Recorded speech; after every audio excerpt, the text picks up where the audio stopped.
The only thing we have to fear is fear itself. That's what my mom always used to say, but it didn't hit me until I was sitting on a curb outside a diner with nothing to my name but a crumpled-up resume and a bag of clothes. I had no job, no home, and barely enough to eat. It was one of those moments where you ask yourself, how did I end up here? But the truth was, it wasn't a single moment that broke me.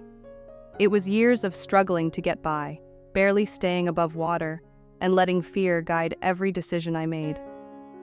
I was stuck, scared to fail, but even more scared to try again. My name is Mary Knight.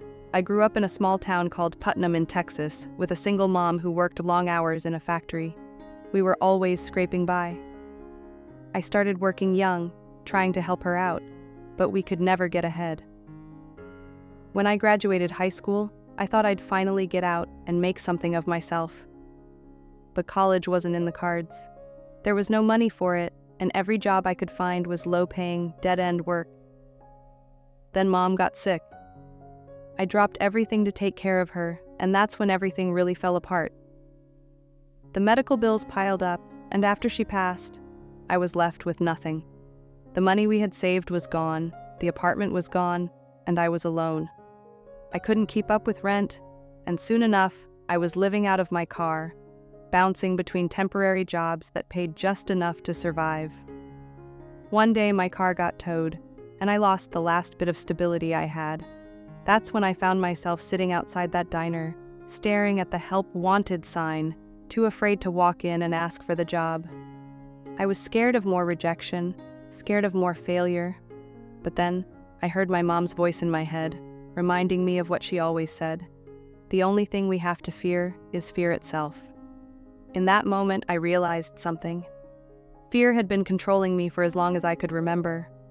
Fear of failing, fear of trying, fear of what people would think. I was more afraid of staying stuck in that cycle than I was of taking a chance. So I stood up, walked into that diner, and asked for the job. The manager gave me a shot. It wasn't glamorous work, cleaning tables, washing dishes, but it was something. I saved every dollar I could, working long shifts, barely making enough to get by. But I didn't let fear take control again. I refused to let it paralyze me like it had for so long. In my spare time, I studied. I found free courses online, learned about business, management, anything I could to better myself. I had a dream, a goal, to one day run my own place, but every step forward was a battle. I applied for better jobs, and I got rejected more times than I can count. Each rejection stung, and there were nights I cried myself to sleep, wondering if I'd ever make it.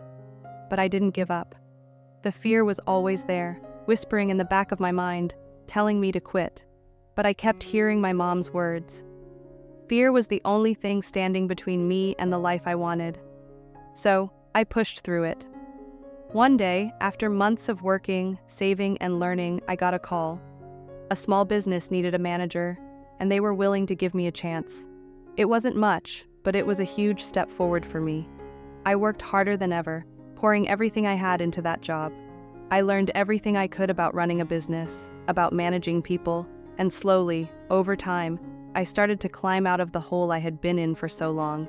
After years of saving and hard work, I opened my own cafe. It's small, but it's mine. And every time I hire someone, I think about where I started. I make it a point to hire people who need a second chance, people who are struggling because I know what it's like to be there. Looking back, I realized that the hardest part wasn't the work or the struggle. It was overcoming the fear that had been holding me back for so long. Once I faced that fear, everything started to change. My life didn't magically get easier, but I learned that the only real thing standing in my way was my own fear.